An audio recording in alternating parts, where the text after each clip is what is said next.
เอาទស្សនិកជនជាទីមេត្រីឥឡូវយើងទៅទស្សនានូវរូបភាព highlight ទាំងស្រុងសម្រាប់ការប្រកួតកម្ពុជាឈ្នះ2-0ទៅលើក្រុមទីម៉ូ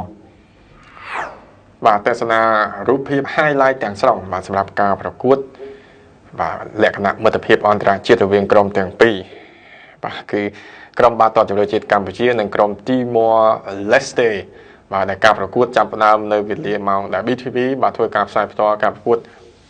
បាត់តាំងពីវេលាម៉ោង 6 ល្ងាចម្លេះដែលការប្រកួតចាប់ផ្ដើមធ្វើការប្រកួតផ្លូវការតែម្ដងគឺវេលាម៉ោង 7 បាទដំបូងបាទនេះហើយបាទជាការខិតភ្លេងជាតិបាទ highlight បាទការប្រកួតថ្ងៃនេះគឺថា full time highlight តែម្ដងបាទរំលឹកសារឡើងវិញពីរូបភាពបាទសប្បាយរីករាយនិងមោទនភាពមែនតើបាទមើលខាងក្រោយបាទគឺថាភ្លើងហ្វាគេថាបាទនេះហើយបាទគឺថាស្រស់ពីភាពស្រស់គ្នាសាមគ្គីគ្នារបស់អ្នកគាំទ្រកម្ពុជាខ្សែប្រយុទ្ធចាប់ដើមពីដំបូង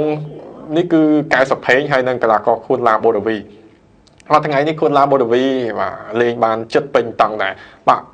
សរសើរភូសាសនាបាទភូសាសនាគឺជាអ្នកបើកសំណាងឲ្យក្រុមជម្រើសជាតិកម្ពុជានៅក្នុងថ្ងៃនេះបាទគឺថាការសុទ្ធបញ្ចូលទីតាំងពីនាទីទី10ម្លេះបាទគឺថាសុទ្ធមួយជើងនេះគឺមិនមែនសុទ្ធព្រាវទេមុននឹងសុទ្ធគឺ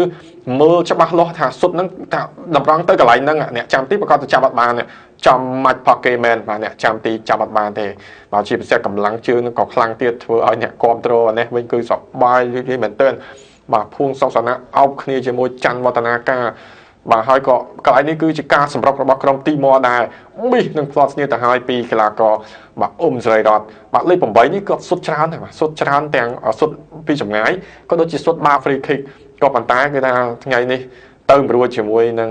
អ៊ុំសេរីរ៉តទេបាទកន្លែងនេះគឺជាឱកាសបាទគួរតែបានក្របទី2ទៅហើយនៅក្នុងវគ្គទី1ក៏ប៉ុន្តែបាទមួយជើងរបស់សុកសវណ្ណទៅបាទ reflect ជាមួយនឹងខ្សែការពារឲ្យអត់ចំទីបាទបើចំទីអ្នកចាំទីពិបាកចាប់ហើយបាទគឺថាអាចមានក្របទី2ជាមិនខានទេបាទកន្លែងនេះបាទសុកសវណ្ណកាប់មួយជើងស្ដាំនេះទៅបាទគឺឱកាសរបស់ក្រុមកម្ពុជាមុននឹងចប់វគ្គទី1ដោយសុកសវណ្ណឈានដល់ការប្រកួតនៅក្នុងវគ្គទី2អ្វីដែលយើងនឹកស្មានមិនដល់សម្រាប់ក្រុមកីឡាកររបស់ក្រុមកម្ពុជាគឺអាចនឹងរកគ្រាប់ទី2នៅក្នុងការប្រកួតបានយ៉ាងអស្ចារ្យបំផុតនៅក្នុងនាទីទី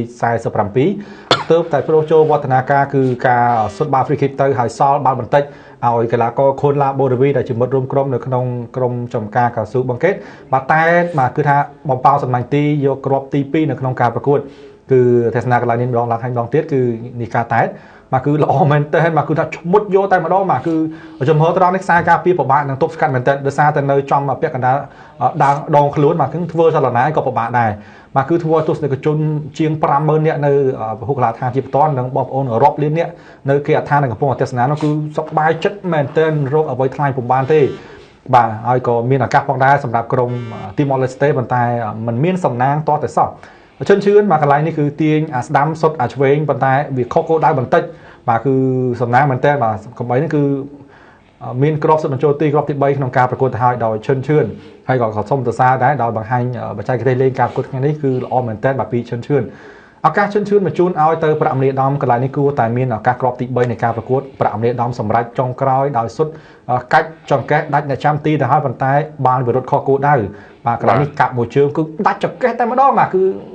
បាទប៉ុន្តែខុសគោលដៅឆ្ងាយបន្តិចបាទគឺសឹងតែមានក្របបញ្ចូលទីកន្លែងនេះហើយដែលអ៊ុំសេរីរ៉តជួយបាន3សារមួយផ្លែតពីការសុទ្ធបាល់ free kick ហើយក៏មានឱកាសនឹងបាល់ជ្រុងហើយនៅតែអាចជួយបានទៀតគឺសូមសរសើរបាទគឺអ៊ុំសេរីរ៉តរបស់ក្រុមក្រសួងការពារជាតិដែលបច្ចុប្បន្នកំពុងតែឈរលេខ1នៅក្នុងលីកកម្ពុជារបស់កម្ពុជាយើងបាទពីការសុទ្ធបាទគឺមួយទំហឹងបាទគឺកន្លែងនេះបើសិនជាមិនមានដៃដ៏ល្អរបស់កីឡាករអ៊ុំសេរីរ៉តទេនឹងមានគ្រាប់របស់ក្រុមទីម៉ូប្រាក់មនី10ជាថ្មីម្ដងទៀតជើងឆ្វេងរបស់គេបាទប៉ះជាមួយអ្នកចាំទីបាទគឺម៉ាសាន់ឆេសគឺជួយបានទៀតបាទគឺ2សារបាទប្រាក់មនី10បញ្ចប់ការប្រកួតផ្លូវការគឺក្រុមជម្រើសជាតិរបស់កម្ពុជាគឺឈ្នះលទ្ធផល2-0បាទប្រិមត្តទេសជនបាទនេះគឺជាស្ថិតិការប្រកួតបាទគឺសុទ្ធចំគោលដៅ4បាទគឺឲ្យក្រុមទីម៉ូ6លើកសុទ្ធខុសគោលដៅ6លើកសម្រាប់កម្ពុជាទីម៉ូ2បាទជ្រុង2-3កំហុស11-9អសឺអត់មានទេបាទការប្រកួតថ្ងៃនេះភ្លេចគិតរឿងអសឺអត់មានឈឹងបាទហើយការគ្រប់គ្រងបាល់គឺកម្ពុជា53ហើយនឹងក្រុមទីម៉ូ47ការលឿងគឺក្រុមទីម៉ូ3ក្រុមកម្ពុជា1បញ្ចប់ការប្រកួតជាផ្លូវការក្រុមកម្ពុជាយកឈ្នះទីម៉ូឡេស្តេ2-0